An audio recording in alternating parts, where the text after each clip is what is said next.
presidente de la directiva del Congreso del Estado Libre y Soberano de Hidalgo. Con su permiso. Adelante, diputado. Compañeros diputados, muy buenos días. Compañeras diputadas, buenos días. Público que nos acompaña, medios de comunicación, y a la familia González también sean bienvenidos en este día. El que suscribe Miguel Ángel de la Fuente López, diputado de la 63ª legislatura y representante del Partido Movimiento Ciudadano, con fundamento en los artículos 47, fracción segunda de la Constitución Política del Estado de Hidalgo y 2 y 124, fracción segunda de la Ley Orgánica del Poder Legislativo del Congreso del Estado Libre y Soberano de Hidalgo, someto a la consideración del Pleno la siguiente iniciativa con proyecto de decreto por el que se adiciona un artículo 298 al Código Penal para el Estado de Hidalgo en materia de anticorrupción, al tenor de lo siguiente. Exposición de motivos. En la pasada sesión del día 12 de septiembre compartí con ustedes, compañeras y compañeros diputados, que la corrupción es una actividad motivada por intereses privados, violatoria de las normas cuya aplicación de justicia corresponde a la responsabilidad individual. Ahora bien, en la actualidad, la sociedad busca en el Estado protección ante las conductas del daño del tejido social a través de las leyes justas y sensibles ante sus necesidades. El sistema anticorrupción requiere de la articulación de distintas políticas públicas de los tres poderes del Estado, así como un marco normativo amplio que vaya desde el funcionamiento de la administración pública mediante códigos de ética y manuales operativos hasta la tipificación de sus conductas relevantes sobre corrupción. Sin embargo, no solo se trata de sancionar las conductas de los autores directos, sino de cualquier responsable en la comisión de los delitos en materia de corrupción sea castigado. Es por ello que la presente propuesta aborda exclusivamente la responsabilidad penal del superior jerárquico por la omisión ante los actos de corrupción de sus subordinados. Ahora bien, el Sistema Nacional Anticorrupción, previsto en la Constitución Política de los Estados Unidos Mexicanos, establece un entramado institucional capaz de hacer frente a uno de los mayores problemas que enfrenta la administración pública en todos los órdenes de gobierno, desde el federal hasta el municipal. El 3 de diciembre del 2013, el Estado mexicano firmó la Convención de las Naciones Unidas contra la Corrupción, misma que es ratificada el 20 de julio del 2004 por el Senado de la República. En la Convención de las Naciones Unidas contra la Corrupción, así como en la Convención Interamericana contra la Corrupción, el Estado mexicano se comprometió a adoptar las medidas legislativas y de otra índole que sean necesarias para tipificar como delito las conductas que permitan, constituyan o encubran los actos de corrupción, los cuales van desde el soborno, peculado, tráfico de influencia, hasta el blanqueo del producto del delito, obstrucción de la justicia. Sin embargo, la complejidad y la importancia del tema obligan a la Federación a buscar el respaldo y la coadyuvancia en las entidades federativas, quienes establecerán sistemas locales anticorrupción con el objeto de coordinar a las autoridades locales competentes en la prevención, detección y sanción de responsabilidades administrativas y hechos de corrupción. Es en esta tesitura que el Estado de Hidalgo ha hecho lo propio y ha elaborado su sistema estatal anticorrupción, modificando la Constitución local y demás leyes secundarias, que han dado lugar a un sistema el cual en este momento se encuentra en el proceso de designar el fiscal anticorrupción y el Comité de Participación Ciudadana. El que debemos reconocer es un logro significativo de las diferentes fuerzas políticas representadas en el Congreso del Estado de Hidalgo, el Poder Ejecutivo y el Judicial.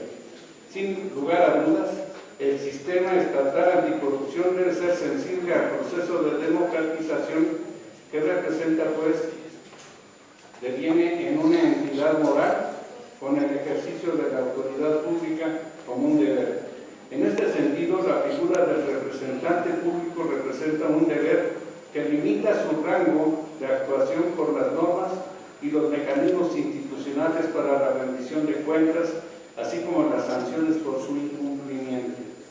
Derivado de ello, dentro del sistema estatal anticorrupción, se proponen distintas medidas desde diferentes ámbitos y disciplinas, entre ellos a través del derecho penal como herramienta del Estado para castigar las conductas que sean reprochables. De manera que la respuesta desde el derecho penal a la corrupción no se debe consistir en la tipificación de conductas, sino en la responsabilidad de quienes de forma directa o indirecta intervinieron en la comisión del delito. Es decir, la única forma de acabar penalmente con la corrupción es condenando a todos los partícipes del hecho.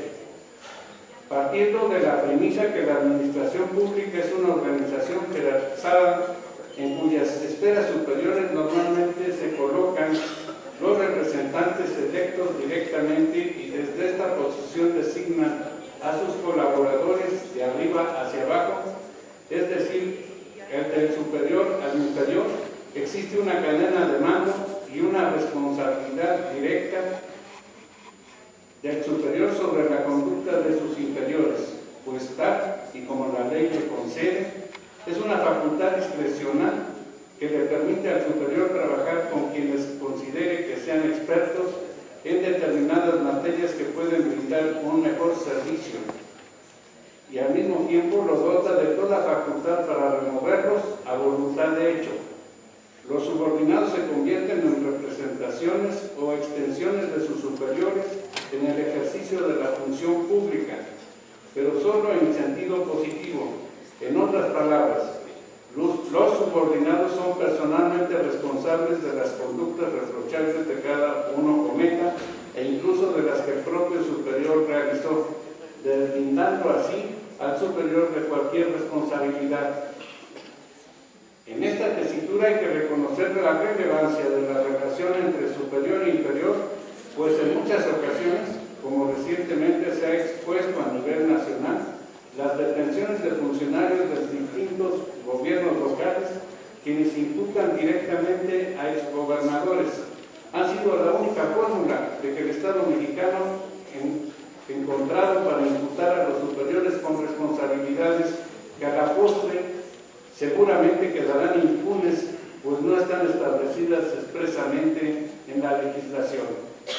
Es por ello que el sistema estatal anticorrupción quedará incompleto si no se responsabiliza penalmente al superior jerárquico que incumpla con sus funciones. En otras palabras, será ineficaz siempre que no se responsabilice a quien dolosa o culposamente sea omiso al prevenir y sancionar los delitos de corrupción cometidos por sus subordinados. Cabe mencionar que no se trata de una forma autoritaria o participación en la comisión de delitos de corrupción, sino un delito en sí mismo derivado de no ejercer la autoridad o el control efectivo sobre sus subordinados. Es decir, la autoridad alude al poder o facultad de emitir órdenes y asegurar su obediencia. Es la norma la que designa la modalidad, manera o naturaleza de acuerdo a lo cual se ejerce el control sobre sus subordinados. Por su parte, control efectivo es entendido como la capacidad material de prevenir, castigar o denunciar la comisión de delitos y la infracción de dichas capacidades de control. Da lugar a la responsabilidad penal, satisfechos asimismo otros requisitos. Ahora bien, junto a la posición de garante que implica la determinación de un sujeto especialmente obligado, debe de comprobarse una equivalencia material y normativa entre la omisión y la acción comisiva, es decir, la existencia de un deber jurídico de actuar para evitar el resultado. La idea de responsabilidad del superior no es nueva, pero el que la describe y motiva con mayor precisión es el modelo de Hunter, Jacobs el cual parte de la superficialidad normativa de la distinción entre acción y omisión y considera que existen dos motivos únicos de responsabilidad penal. 1. La lesión de los límites generales de libertad respecto a la configuración exterior del mundo que designan un estatus general de cualquier ciudadano. 2. La inobservancia de los límites trazados por el estatus especial. Ambos fundamentos pueden reducir a uno solo: los límites a la libertad de configuración del mundo exterior. De lo anterior se desprende que la responsabilidad del superior proviene de la asignación que éste asume libremente de un determinado ámbito de competencia. El funcionario que decide libremente ejercer el cargo y por ello nombrar su subordinado debe asegurar que su organización no dañe a terceros que actúen en el marco de lo permitido. La responsabilidad penal que se genera entonces, porque se constata que el superior no ha asegurado su esfera de competencias o su organización como debía, evitando cursos lesivos que provienen de sus subordinados, proviene así de la defectuosa organización de su ámbito de competencias como superior jerárquico. El principal motivo de la responsabilidad penal del superior proviene, por tanto, de no haber organizado su esfera de competencias dentro del riesgo permitido, garantizado que terceras personas no resulten dañadas.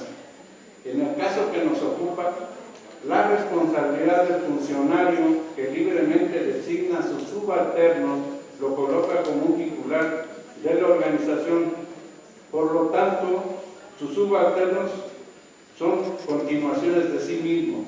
De ahí se desprende la obligación del funcionario de fiscalizar y distribuir la competencia entre sus subalternos, garantizando en todo momento la conducta debida de ellos, y si estos no cumplieren, ejecutar las facultades de ley que le concede y removerlos inmediatamente.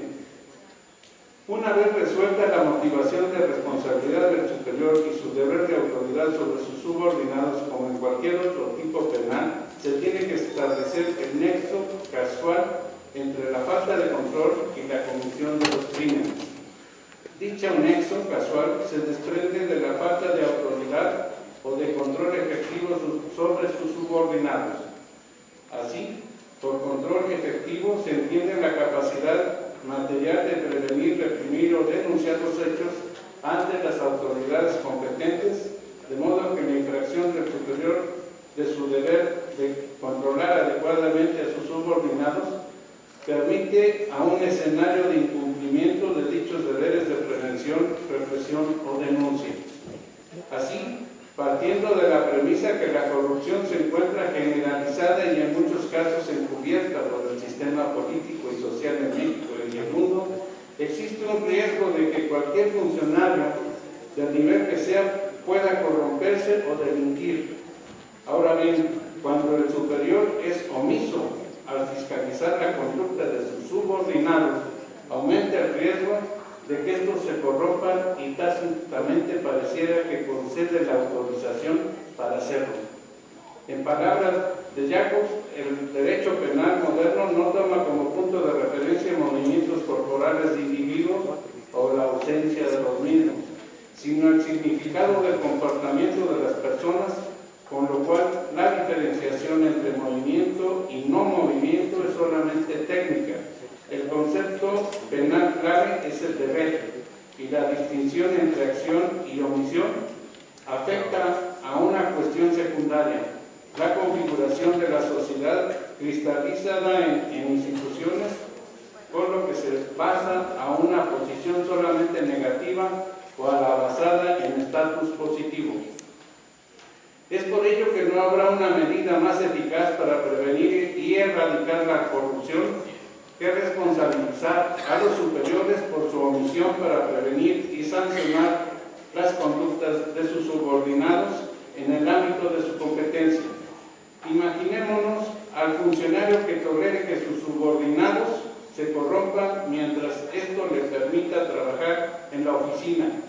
pero si se pudiera ser imputado por las conductas de sus subordinados, entonces sería el primero en prevenir y evitar la comisión de tales delitos. Por lo anterior, es que se requiere en la legislación establecer responsabilidad penal al superior jerárquico, pues al ser omiso o no ser vigilante del actuar de sus subordinados, permite que estos se corrompan y se beneficien del erario público, que en muchas ocasiones generan muerte, hambre, pobreza, inaccesibilidad a servicios, generación de obras, productos de baja calidad, entre otros que generan cada vez mayor impunidad. Ahora bien, para poder fincar cualquier responsabilidad penal a los superiores jerárquicos de la administración pública, esta propuesta maneja tres circunstancias. La primera, que el activo tuviera conocimiento o deliberadamente hubiera hecho caso omiso de información que indicase claramente que los subordinados están cometiendo esos delitos o se proponían a cometerlos. En otras palabras, que el superior conscientemente decidió en primer término no actuar frente a la posible comisión de un delito de corrupción, o que aún y teniendo información sobre la comisión de dichos delitos se negara a actuar, en consecuencia permitiendo su omisión y la consumación del delito. La segunda, que los delitos guardan relación con actividades bajo su responsabilidad y control efectivo, es decir, que entre los actos de corrupción que se realicen sus subordinados existe un nexo casual sobre cuestiones de su competencia. Es claro que no hay casualidad entre el funcionario que hace gala de su nombramiento para obtener un beneficio, pero es innegable que existe el nexo cuando ese mismo funcionario ofrece un contrato a algún amigo o socio para que ambos se beneficien. Finalmente, si no hubiera adoptado todas las medidas necesarias y razonables a su alcance para prevenir o reprimir su comisión o para poner el asunto en conocimiento de las autoridades competentes a los efectos de su investigación y enjuiciamiento. Ciertamente hay ocasiones que, a pesar de los múltiples mecanismos que los funcionarios puedan establecer en su ámbito de competencia, pueden existir actos de corrupción que escapan de su conocimiento. Sin embargo, desde el momento en que tenga conocimiento de la consumación de dichos delitos, debe, si no cuenta con mayores facultades, hacer del conocimiento de la autoridad correspondiente y poner a disposición a su subalterno. Lo anterior contraviene lo establecido por las normas internacionales y nacionales, pues se trata de adoptar las medidas legislativas que sean necesarias para prevenir, sancionar la corrupción. Asimismo, la facultad conferida por el artículo 113 de la Constitución Política de los Estados Unidos Mexicanos no se ve controvertida por esta propuesta, pues como ya se apuntó, el sistema estatal anticorrupción tiene el objeto de coordinar a las autoridades locales competentes en la prevención, detección y sanción de responsabilidades administrativas y de hechos de corrupción. Esta figura de responsabilidad penal simplemente coadyuva a la lucha contra la corrupción desde todos los ámbitos. Diputadas y diputados, el sistema estatal anticorrupción no debe de estar concebido como un instrumento de linchamiento político o como un mecanismo para imputar a funcionarios que puedan resultar incómodos para sus superiores. Es por ello que debe contar con todas las características y prerrogativas del sistema garantista, especialmente en el ámbito del derecho penal. El sistema estatal anticorrupción debe diferenciar entre las instituciones corrompidas y los funcionarios que se corrompen, pues en las palabras de Rousseau, el hombre es bueno por naturaleza, es la sociedad la que los corrompe. Así las instituciones opacas y que no rinden cuentas tienden a perpetuar la práctica de actos de corrupción. Por otro lado, y no menos importante, es que si bien un gobierno democrático se basa en la transparencia, transparencia y la rendición de cuentas de sus decisiones, no menos es cierto que la transparencia, al dar luz a los actos, puede normalizarlos. Por ejemplo, el mensaje que se envía todos los días sobre la corrupción que vive el país genera un principio, preocupación y rechazo sobre la población, pero conforme transcurre el tiempo, la sociedad simplemente se acostumbra a leer sobre la corrupción de la función pública, ya que lo interioriza y que aún la impunidad incita a delinquir. En los casos de corrupción, de nada sirve señalar a los gobiernos y a las administraciones que delinquieron, si la denuncia no se traduce en la persecución y sanción de esos delitos. Un delincuente difícilmente actuará si sabe que seguramente será castigado. El sistema anticorrupción se convierte en una herramienta indispensable para la solución de la problemática generalizada de la corrupción, pero podría institucionalizar y normalizar la corrupción si no la castiga. Y la única forma de castigarla es responsabilizando a todos los involucrados en dichos actos. Desde luego, los que directamente los cometen, pero también a quienes con su negligencia dolosa o culposa lo permiten. La política pública debe de articulizarse para conseguir cero tolerancia.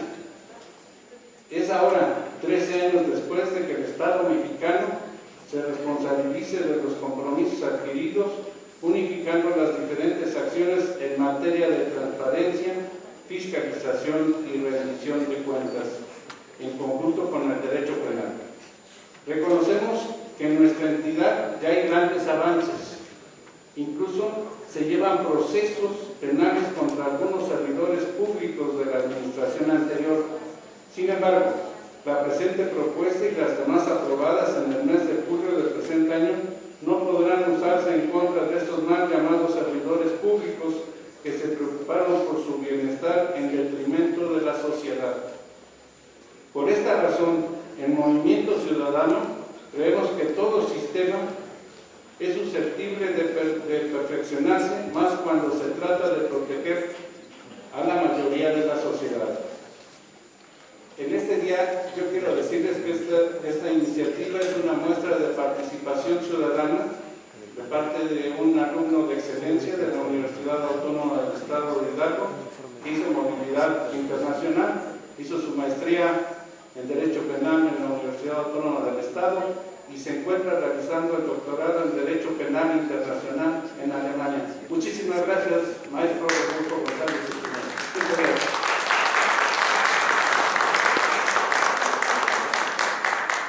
Por lo anteriormente expuesto, me permito someter a la consideración de esta soberanía la siguiente iniciativa con proyecto de decreto. Único. Se adiciona con artículo 298 cuarter al Código Penal para el Estado de Hidalgo para quedar como sigue. Artículo 298 cuarter. Responsabilidad de los superiores jerárquicos. Además de otras causales de responsabilidad penal de conformidad con el título 16 del presente Código Penal en materia de anticorrupción, el superior penalmente responsable por los delitos sobre corrupción que hubiera sido cometidos por subalternos bajo su autoridad en razón de no haber ejercido un control efectivo sobre sus subordinados cuando hubiera tenido conocimiento o deliberadamente hubiera hecho caso omiso de la información que indicase que los subordinados están cometiendo esos delitos o se proponían cometerlos. 2. Los delitos guardan relación con actividades bajo su responsabilidad y control efectivo. Y tercero, no hubiera adoptado todas las medidas necesarias y razonables a su alcance para prevenir o reprimir su comisión o para poner el asunto en conocimiento de las autoridades competentes a los efectos de su investigación y enjuiciamiento. Conductas que se sancionarán con la misma punibilidad que a los actos de corrupción cometidos por los subordinados, además de la inhabilitación para el ejercicio de la función pública hasta por el mismo tiempo. Transitorio. El presente decreto entrará en vigor el día siguiente a su publicación en el periódico oficial del Estado de Hidalgo. Atentamente, el diputado Miguel Ángel de la Fuente López, representante del partido Movimiento Ciudadano, dado en el recinto legislativo del Congreso del Estado Libre y Soberano de Hidalgo a los 19 días del mes de septiembre del año 2017. Es cuanto, diputado presidente. Gracias, diputado.